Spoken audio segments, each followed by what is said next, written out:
किसानों की समस्या हो, बहन बेटियों के सम्मान की समस्या हो, मजदूरों की समस्या हो, नौजवानों की समस्या हो, किसी भी गरीब पे अन्याय अत्याचार हो, देश के किसी कोने में हो, चंद्रशेखर आजाद लड़ेगा और जब तक उसमें आखिरी सांस है नगीना कर्ज को देश के हर कमजोर की आवाज बना के इसको जो है मजबूती से उठाने काम करेगा। देश की राजनीति में एक नया सूर्य उदय हुआ है, नाम है चंद्रशेखर आजाद। नगीना लोकसभा सीट पर चाहे बीजेपी की बात हो, चाहे बसपा की बात हो और चाहे समाजवादी पार्टी की बात हो, तमाम कोशिशें की, तमाम चक्रव्यूह रचे, लेकिन हर चक्रव्यूह को चंद्रशेखर आजाद ने तोड़ दिया और अब वो सांसद बन गए हैं। उन्हीं से हम खास बातचीत कर लेते हैं। चंद्रशेखर जी, पहले तो आपको बहुत बहुत बधाई। धन्यवाद सनोज भाई। चंद्रशेखर भाई, बस अब तो एक ही सवाल चल रहा है कि चंद्रशेखर आजाद कहाँ जाएंगे? क्या इंडिया के साथ जाएंगे या एनडीए के साथ जाएंगे? सनोज भाई, मैं राजनीति को जितना समझ पाया हूँ, जिन समाजों पे राजनीतिक आवाज नहीं होती, जिनका नेता नहीं होता, उनकी बात नहीं होती। वो जिए मरे, अच्छे हाल में रहे, बुरे हाल में रहे, उनकी तकलीफ को सुनने वाला नहीं होता। क्योंकि पार्लियामेंट में जब जाके आप बोलते हैं तब सरकार आपको सुनती है, तब आपके मुद्दों पे चर्चा होती है। एक बड़ा क्षेत्र जो है विकास से और तमाम बुनियादी सुविधाओं से, एक बहुत बड़ी समाज जो है वो उसको जरूरत है, लेकिन कोई उसकी बात करने वाला नहीं। तो मैं उन्हीं की लड़ाई लड़ने के लिए उन्होंने मुझे आशीर्वाद देके भेजा और मैं एक पार्टी का एक छोटा सिपाही हूँ, कार्यकर्ता।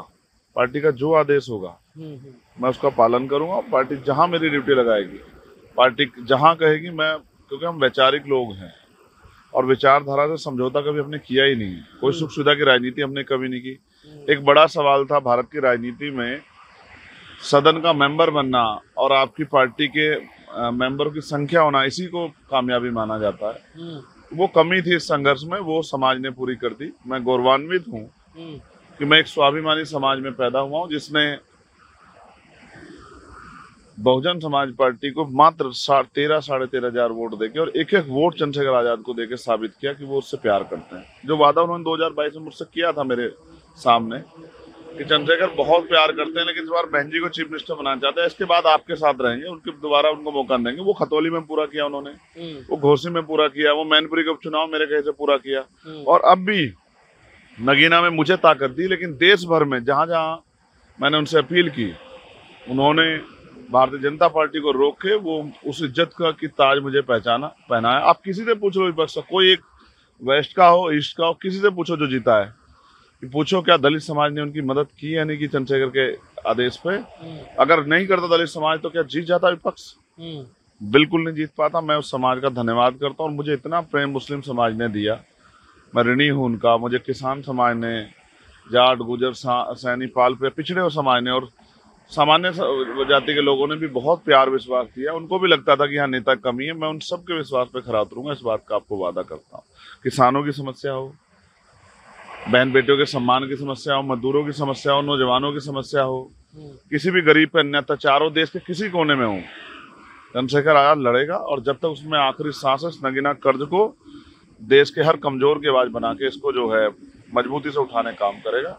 बाकी जो पार्टी का आदेश होगा मैं उसका पालन करूंगा। वो अलग है, इंडिया अलायंस के लोगों ने बहुत अलग तरह का चुनाव लड़ा और उन्होंने बहुत लोगों को अवसर नहीं दिए। उनमें मेरे साथ कई ऐसे लोग हैं जो जीते हैं, जैसे मेरे भाई हैं हनुमान बेनीवाल, वो जीते हैं। मैं उनके साथ अलायंस में था, मैंने उनकी मदद की और मैं चाहता था वो एक मजबूत आवाज जीत के किसानों की।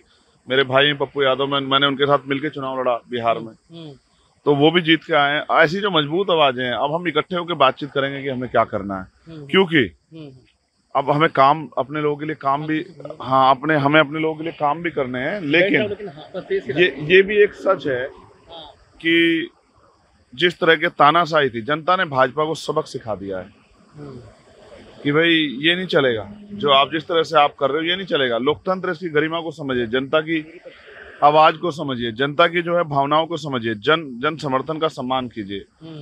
तो इसलिए मैं फिर के आपसे कह रहा हूँ कि अब हम जाके मिलेंगे और अपने साथियों से बात करेंगे और मिलकर फैसला लेंगे। और बाकी जो पार्टी का आदेश होगा वो हमारे लिए सर्वमान्य है।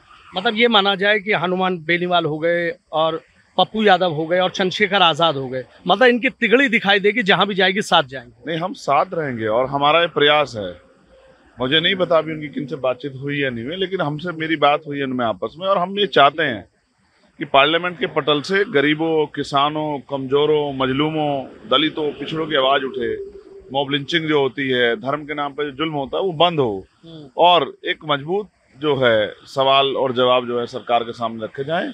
वो सवाल जो नौजवानों के हैं रोजगार के, वो जो सवाल है किसानों के उनकी फसल के दाम के, वो जो सवाल है पुलिस अर्धसैनिक बल आर्मी होते जो महिलाओं पे शोषण हो रहा है, वो जो सवाल है जो सुलग रहे हैं गांव देहात में कि कब तक जुल्म कब तक, उन सब पे जवाब मांगने के लिए हम पार्लियामेंट जा रहे हैं। और मैं विश्वास से कहता हूँ कि अगर कहीं भी कोई अन्याय करेगा तो अन्याय करने वाला चैन से नहीं बैठेगा। मैं इस बात का वचन देता हूँ। मेरी राजनीति इसलिए है, मैंने गोली खाई है, मैंने जुल्म सहा है, मुझे मार पड़ी है, मैंने जेलें काटी हैं, किसी सुख सुविधा के लिए नहीं। मेरी पूरी जिंदगी इन्हीं के कमजोरों के लिए, गरीबों के लिए, और इनके घरों में कैसे खुशहाली आए, इनको बुनियादी सुविधा कैसे मिले, जुल्म कैसे बंद हो, लोगों की जान कैसे बचे और लोगों को अवसर कैसे मिले, खुशहाली कैसे, इसके लिए हम लोग लड़ेंगे और इसके लिए हम लोग पार्लियामेंट गए। जिस उम्मीदों से जनता ने भेजा उन पर खरे उतरेंगे, इस बात का मैं आपको विश्वास दिलाता। अच्छा, एक चीज और मुझे बताइए, अगर यूपी की बात कर लें कि भी आपने देखा कि बीजेपी की सीटें उम्मीद से कहीं ज्यादा घटी हैं, बिहार की बात कर लें वहां भी ऐसी ही स्थिति है, क्या इसके पीछे की वजह लगती है? मैंने आपको बताया वजह क्या है कि उन्होंने भले ही चंद्रशेखर आजाद को नकार दिया, धोखा दे दिया या सोचा कि इसको खड़ा ना होने दे, मुझे जनता ने खड़ा किया। लेकिन मैंने अपने संगठन के जरिए पूरा प्रयास किया कि जिन लोगों से, जो लोग मुझसे प्यार करते हैं बहुजन समाज के, उनको मैंने तैयार किया कि भाजपा को रोकने में मदद करो, और ये उन्हीं की मदद का असर है। वरना ये अलायंस तो 2022 में भी था और इसमें प्लस क्या था आप भी जानते हो। वो प्लस कहाँ से आया और कितने बड़े पैमाने पे मेरे कहने के बाद कर्मचारियों ने, उनके परिवारों ने और पढ़े लिखे समाज ने मेरे एक आवाज पे जो है पूरे चुनाव का माहौल बदल दिया। ये उदाहरण आप चेक करके देखो। मैं तो आपसे कह रहा हूँ, चैलेंज देके, जो विपक्ष का व्यक्ति जीता वो हाथ उठा कह दे कि उसको दलितों ने या पिछड़े वर्ग के लोगों ने वोट दिया, वो बिना उनकी वोट के जीता है, तो मैं मान जाऊंगा। उनमें सच स्वीकारने की हिम्मत होनी चाहिए। क्या बिना चंद्रशेखर आजाद, भीम आर्मी, आजाद समाज पार्टी या दलित समाज के बिना जीते हो तो बताएं। लेकिन अब जब इनके साथ जुल्म होगा या इनके हितों की बात आएगी, तब कौन आवाज उठाएगा, इसका फैसला भी जो है समाज को करना है। तो मैं कर्मचारियों का भी धन्यवाद दूंगा, उन्होंने मेरे फैसले का स्वागत किया और मेरे फैसले पे वो साथ खड़े हुए। देश भर के कर्मचारियों से मेरी बात है, उन्होंने मदद कराई, मैं उन सब का धन्यवाद देता हूँ। और नगीना की महान जनता का। और ये सब तभी संभव हुआ कि एक प्राइमरी स्कूल के मास्टर का बेटा लोकसभा गया है, लोकसभा सदस्य बना, जब डॉक्टर बाबा साहब अम्बेडकर ने संविधान में ये व्यवस्था की। मैं मान्यवर काशीराम साहब और बहुजन समाज में जन्मे और सर्व समाज में जन्मे सभी संतों गुरु महापुरुषों को नमन करता हूँ, जिन्होंने कमजोरों की आवाज उठाने के लिए संघर्ष किया। चौधरी चरण सिंह की धरती है, मैं उस महामानव को भी नमन करता हूँ। मैं मान्यवर काशीराम साहब को नमन करता हूँ। मैं संत राम बी प्रजापति, तमाम जितने महापुरुष हैं, भावना राम सुवर्मा हो, बाबू जगदेव प्रसाद कुशवाहा हो, सबको नमन करता हूँ कि आपके रास्ते पे चल के हम कमजोरों को इज्जत की जिंदगी दिलाने के लिए संघर्ष करें। अच्छा, एक चीज और बताइए, जयंत चौधरी से बात हुई या होती रहती है? तो मैंने आपसे, कभी मेरे रिश्ते उनके खराब हुए नहीं। किन परिस्थितियों में वो गए वो अलग बात है, लेकिन मैं तो ये भी चाहता हूँ कि भाई अगर एक मजबूत गठजोड़ किसानों का, कमेरों का, दलितों, पिछड़ों, आदिवासियों, मुसलमानों का बन जाए तो भविष्य में उत्तर प्रदेश में भी एक अच्छी सरकार बन सकती है। और मैं उसका सूत्रधार हूँ। मैं आपको विश्वास दिलाता हूँ, पूरे देश में जो अलायंस बना है नगीना में, भाई आप तो गए थे जी, अगर वही अलायंस हम लोग और जनता भरोसा कर ले उत्तर प्रदेश की और वो हमारी मदद कराए, तो हम भारतीय जनता पार्टी की इस तानाशाही सरकार को उत्तर प्रदेश से भी रोकने में जो है रोक सकते हैं। ऐसा मुझे अपने ऊपर भरोसा है। कौन आया, बधाई दी जयंत चौधरी ने? सभी लोगों ने बधाई दी, सभी का धन्यवाद। और जिन उम्मीदों के साथ उन्होंने मुझे वोट किया है, नगीना की जनता ने, मैं उनका कर्ज अपने जीवन के आखिरी समय तक अदा करूंगा, इस बात का मैं वचन देता हूं। एक चीज और मुझे बताइए, यदि सरकार का हिस्सा बनते हैं तो अग्निवीर योजना को लेकर जिस तरीके से आपको दिख रहा है, चर्चा ये चल रही है कि अग्निवीर योजना की वजह से यूपी की बात हो या बिहार की बात हो, जो बीजेपी सरकार जो बहुमत या जो उम्मीद लगा के बैठी थी उस पर पानी फिरा है। देखिए, मैं अग्निवीर खाली अग्निवीर पे नहीं कहूँगा, सिर्फ अग्निवीर एक रास्ता था देश की सेवा का और सरकारी नौकरी का। वो तो बहुत उस रास्ते को तो बहुत बड़ा नुकसान हुआ है, लेकिन उसके साथ साथ जो बैकलॉग है और जिससे सरकारी संस्था उनको जो है डिपार्टमेंट को जो प्राइवेट किया, निजीकरण किया, उससे भी बहुत बड़ा नुकसान हुआ है। तो उसके साथ साथ जो है बहुत सारी ऐसी चीजें जिन पर चर्चा होनी चाहिए। अब जातिगत जनगणना पे कौन संघर्ष करेगा, आप देखना। 69 शिक्षक भर्ती पे अभी जो अन्याय हुआ उस पर कौन जो लड़ेगा, ये भी बहुत बड़ी चीजें हैं।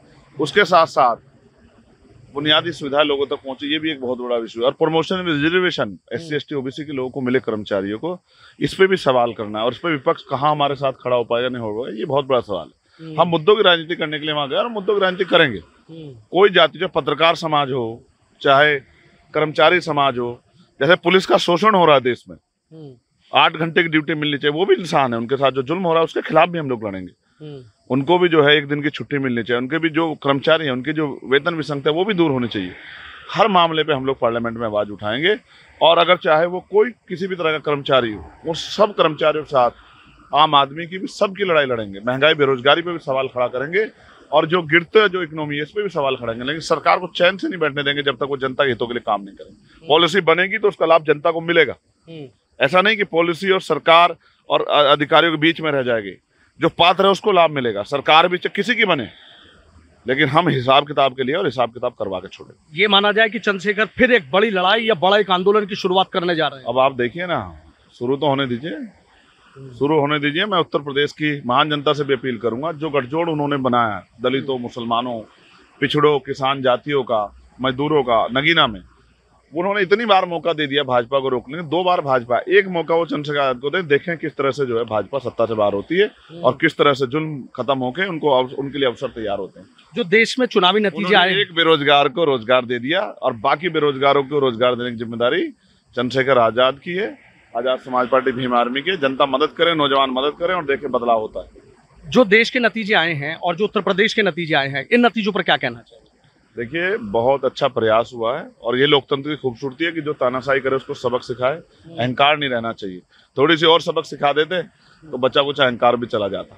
लेकिन मैं ये भी कहूंगा कि विपक्ष से भी बहुत बड़ी चूक हुई है। अगर वो भी अपनी गलतियों में सुधार कर लेते तो शायद परिणाम कुछ होगा। अखिलेश यादव को लेकर कुछ कहना चाहेंगे लास्ट तक आपसे? सबका धन्यवाद। कांग्रेस को लेकर किसी को बुरा नहीं कहना है। किसी को बुरा कहने से मेरे लोगों का कोई भला नहीं हो रहा है। हाँ, इन सब लोगों को भी समझदारी से साथ लेके चलने से शायद जो है गरीबों कमजोर का भला हो जाए। मैं कोशिश करूंगा कि उनको भी जो है अपनी गलतियों का एहसास हो। चंद्रशेखर आजाद नगीना की महान जनता का धन्यवाद करता है, और एक एक साथी जो देश भर से वहां जुटे थे, जिन्होंने संघर्ष किया। आप सनोज भाई, मुझसे क्या कहूं, मैं शब्दों में क्या बयां करूं। ईद का त्योहार था, 1-1 महीने रोजे रखने के बाद लोग घर नहीं गए कि चंद्रशेखर आजाद को ताकत देके पार्लियामेंट भेजना। घर में शादियां थी, परिवार में बहुत सारे वो थी, हमारे बहुत बड़े बड़े सीनियर नेता पार्टी के घर नहीं लौटे कि नहीं चंद्रशेखर आजाद को पार्लियामेंट भेजना। लोगों के पल्ले प्रसार, लोगों से अपील की कि मदद करो, इस आदमी मौका दो। उनका कर्ज है मेरे ऊपर, वो उतारना है। मेरा जीवन इसलिए है, तमाम षड्यंत्र हो, तमाम साजिशें हो, चाहे मेरी जान क्यों ना चल जाए, लेकिन मैं गरीबों के लिए, किसानों, कमजोरों, मजदूरों, दलितों, पिछड़ों, मुसलमानों, आदिवासियों के लिए लड़ता रहूंगा। आज देखो जैन समाज के लोग साथ किस तरह, उनके धार्मिक स्थलों, सबकी आवाज उठाऊंगा। बुद्धिस्टों के साथ क्या हो रहा है, ईसाइयों के साथ क्या हो रहा है, सबकी आवाज उठाने के लिए चंद्रशेखर आजाद मैदान में है।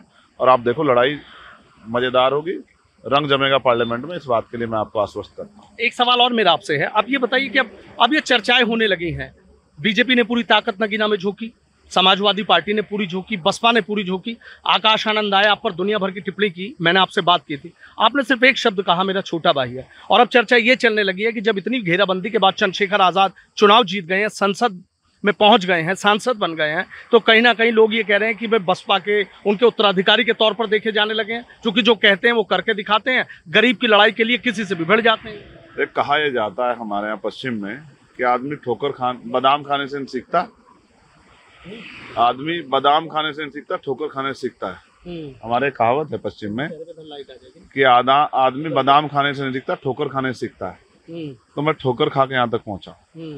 जितना पूरे जीवन में आदमी संघर्ष करता है, उतना मैं पिछले 10 साल में इतने आंदोलन, चाहे 13 पॉइंट रोस्टर का हो, चाहे SC/ST एक्ट का हो, चाहे 49 शिक्षक भर्ती का हो, चाहे जातिगत जनगणना का हो, चाहे CA का हो, NRC का हो, चाहे और जो तमाम पहलवान बेटियों का हो, किसानों का आंदोलन हो, चाहे दिल्ली में गुरु रविदास जी का गुरु घर तोड़ देगा, तमाम जो लड़ाइयों में लड़ा और सबके साथ खड़ा रहा। और आगे भी देखना आप, लड़ाई मजेदार होगी। और एक अब इस पार्लियामेंट में एक चंद्रशेखर है, अगली पार्लियामेंट का जब चुनाव होगा तो सैकड़ों चंद्रशेखर आजाद समाज पार्टी से दिल्ली जाएंगे, मेरा आपको ये विश्वास है। वही सवाल मेरा घूम के आ जाता है कि कह रहे हैं कि बसपा के मायावती के उत्तराधिकारी के तौर पर देखे जाने लगे हैं, जमीन पर रहते हैं, सबके हक की आवाज है, जो कहते हैं वो मजबूती से बात उठाते हैं। बहन जी हमारी बड़ी नेता है, उनका धन्यवाद, उनका आशीर्वाद मुझे सदैव मिलता रहा। और मैं यही कहूंगा कुदरत उनको लंबी जिंदगी दे, और चंद्रशेखर आजाद को जिस तरह से उनका आशीर्वाद मिलता रहा वो मिलता रहे। और चंद्रशेखर आजाद उन्हीं के देख रेख में इस देश में बहुजन समाज को के जो महापुरुषों के सपने थे उनको पूरा करे, मैं ऐसी जो है प्रार्थना करता हूं। यूपी में बीजेपी की सियासत को लेकर तमाम तरह की चर्चाएं चल रही हैं। कि ये हो सकता है, इसको हटाया जा सकता है, इसको लाया जा सकता है?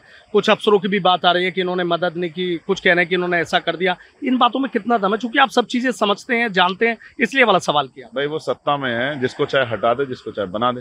लेकिन ये उनकी पार्टी का जनता ने उनको बहुमत दे रखा है, किसी को हटा दे, किसी को बना दे। लेकिन ये सच है कि तानाशाही का दौर तो था, कहीं ना कहीं उस तानाशाही के दौर को एक झटका तो लगा है, और बाकी झटके आने वाले समय जनता ही देगी। ये चुनाव विपक्ष ने नहीं लड़ा, जनता लड़ा है, और जनता ने जिसको चाहा है, तमाम रुकावटों के बाद, तमाम घेराबंदी के बाद उसको ताकत देके भेजे, क्योंकि जनता समझदार है।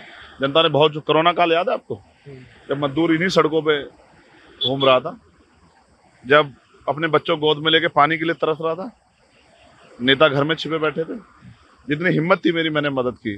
लेकिन अब उन लोगों ने, उन गरीबों ने मेरी हिम्मत बढ़ाई है। अब अगर कभी ऐसा वो होगा तो ना सत्ता ना विपक्ष, किसी को चैन से नहीं सोने दूंगा।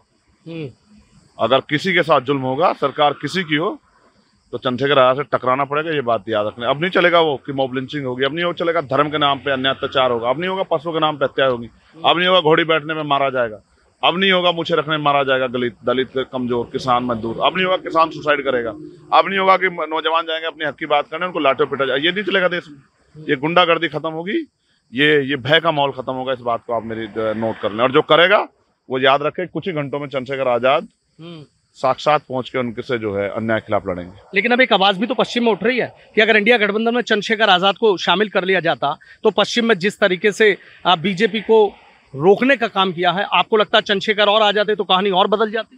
तो जितनी जहां रोक सकते थे, अप्रत्यक्ष रूप से रोक दिया। आप जानते हैं समाजवादी का कोई जनाधार नहीं है, बेस वोट, और जहां तक हम रोक सकते रोक दिया।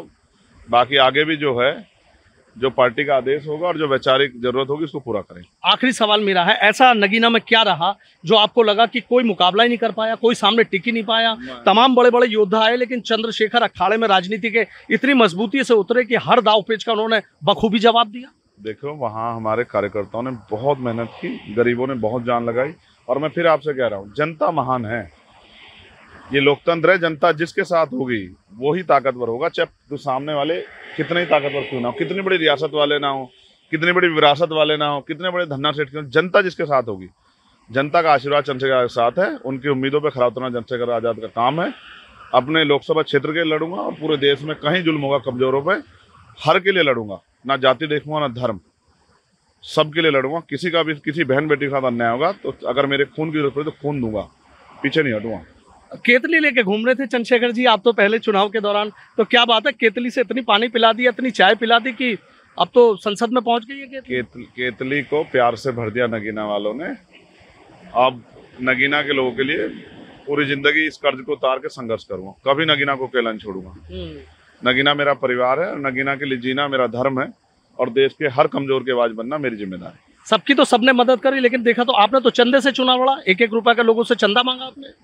उन्हीं ने बनाया है, उन्हीं का है, कल भी उनका था, आज भी उनका, हमेशा उनका रहेगा। चार्ज पे रहूं या फर्श पे, मेरे घर दरवाजे खुले हुए हैं, 24 घंटे 7 दिन जहां रहूंगा उनका घर है, हमेशा उनकी सेवा करूंगा, उनका बेटा बन के उनके लिए काम करूंगा, और उनके प्यार को कभी कमजोर नहीं पड़ने दूंगा। इंडिया गठबंधन से ऑफर आता है तो पार्टी बड़ी है, पार्टी अपना काम करे, मैं तो एक कार्यकर्ता हूँ पार्टी का, अपनी जिम्मेदारी अदा कर। लेकिन संसद में अब आवाज गूंजेगी चंद्रशेखर की और दुनिया देखेगी, और पश्चिम के लोगों को अच्छा लगेगा, और अच्छा तो देश भर के लोगों को लगेगा। ठीक है, बहुत बहुत शुक्रिया। तो देखिए, चंद्रशेखर आजाद है, किस तरीके से कह रहे हैं कि संसद में जो आवाज है वो गूंजेगी, हर किसी के हक की लड़ाई लड़ूंगा, पीछे नहीं हटूंगा, और ये कह दिया है कि चैन से नहीं सोने दूंगा, अगर किसी पर जुल्म हुआ तो मजबूती से लड़ूंगा। Sanuj Sharma, ABP news, Meerut.